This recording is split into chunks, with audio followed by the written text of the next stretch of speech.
আসসালামু আলাইকুম। আপনাদের স্বাগত জানাচ্ছি আমাদের বিশেষ অনুষ্ঠানে। আমি সাথে আছি নিগার দিল নাহার। আপনারা দেখছেন WNN বাংলা। ইন্ডিয়া পাকিস্তান যুদ্ধে পাকিস্তানের অপারেশন বুনিয়ানুল মারসুসের 1 বছর পূর্ণ হয়েছে। পাকিস্তান 10 মে 2025-এ ভারতের বিরুদ্ধে এটি করেছিল।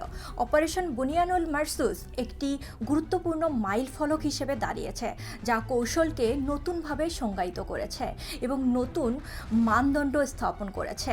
এর কার্যকর বাস্তবায়ন শুধু অপারেশনাল গতিশীলতাকেই পরিবর্তন করেনি, বরং বিভিন্ন ক্ষেত্রে উল্লেখযোগ্য অগ্রগতির সূচনা করেছে। এই অপারেশনের প্রভাব বিভিন্ন খাতে ছড়িয়ে পড়ে, যা এটিকে একটি প্রকৃত গেম চেঞ্জার হিসেবে প্রতিষ্ঠিত করে।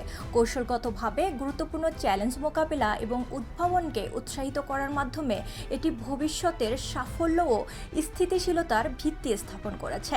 এই শব্দটির অর্থ একটি দৃঢ় সীসার প্রাচীর, এবং পাকিস্তান যেভাবে অপারেশনটি পরিচালনা করেছে তা এর প্রতিফলন।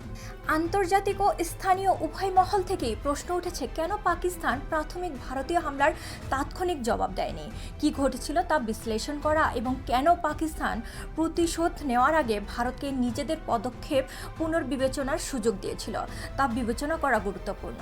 2025 সালের চলমান ভারত পাকিস্তান সংঘাতের 3টি ধাপ রয়েছে। প্রথম ধাপে ভারত 7-8 মে রাতের মধ্যে পাকিস্তানের বিরুদ্ধে অপারেশন সিন্দুর চালায়। প্রাথমিক হামলায় ভারত 6টি পাকিস্তানি শহরে 24টি ক্ষেপণাস্ত্র হামলা চালায়। মুজাফরাবাদ, আহমেদপুর ইস্ট, কটলি, মুরিদকে, সিয়ালকোট এবং শাকিরগড়। এই হামলায় নারী ও শিশুসহ 31 জনেরও বেশি মানুষ নিহত হয়।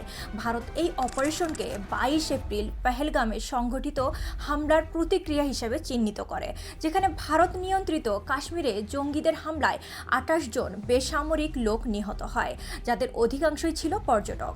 তবে এক্ষেত্রে ভারতের প্রধান ব্যর্থতা হলো আজ পর্যন্ত তারা পাকিস্তানের সম্পৃক্ততার কোনো প্রমাণ দিতে পারেনি।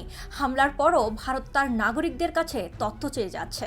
পাকিস্তানের মধ্যে ইতিহাসের অন্যতম বৃহত্তম বিমান যুদ্ধ সংঘটিত হয়, যেখানে প্রায় 125টি যুদ্ধবিমান অংশ নেয়। ভারতীয় বিমান বাহিনীর প্রায় 80 থেকে 83টি বিমান মোতায়েন করে, যার মধ্যে 14টি রাফাল ছিল। অন্যদিকে পাকিস্তান বিমান বাহিনী ছিল 42টি আধুনিক বিমান। পাকিস্তান আকাশ সীমায় নিয়ন্ত্রণ বজায় রাখে এবং 60 মিনিটের বেশি সময় ধরে সংঘর্ষ চালায়, যা ইতিহাসের দীর্ঘতম বিমান যুদ্ধ হিসেবে চিহ্নিত হয়। পাকিস্তান এই যুদ্ধের মাধ্যমে আকাশ যুদ্ধের নতুন নিয়ম তৈরি করে এবং প্রতিপক্ষকে কার্যকরভাবে প্রতিরোধ করে।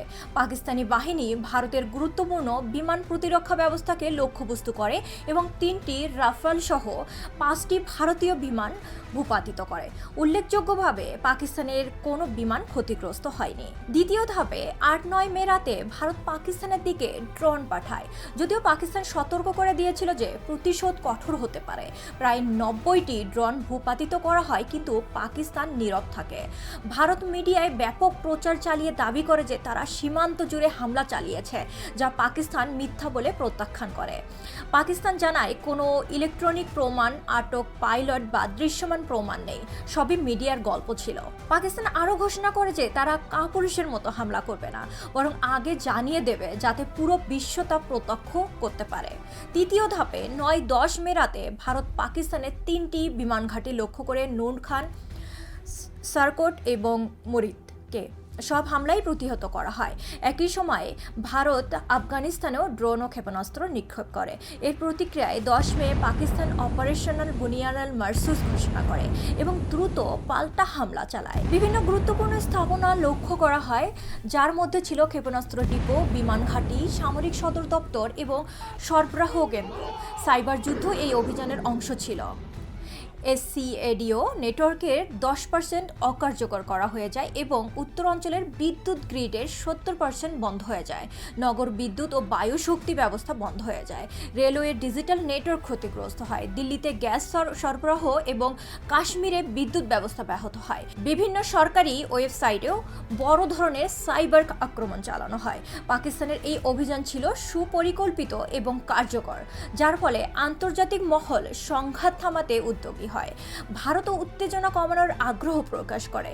যদি পাকিস্তান একই পদক্ষেপ নেয়, পাকিস্তান জানায় তারা সংঘাত শুরু করেনি, বরং ভারতের পদক্ষেপের জবাব দিয়েছে। তাদের মতে এই প্রতিক্রিয়া ছিল আত্মরক্ষামূলক। ভারতের আঞ্চলিক আধিপত্য প্রতিষ্ঠার প্রচেষ্টা ব্যর্থ হয়েছে এবং এর একটি বড় কারণ প্রধানমন্ত্রী মোদির আক্রমণাত্মক নীতি। ভারতের ভিত্তিহীন দাবিগুলো আন্তর্জাতিক পর্যায়ে সমালোচিত হয়েছে, যেখানে পাকিস্তানের বর্ণনা তুলনামূলকভাবে বেশি গ্রহণযোগ্যতা পেয়েছে।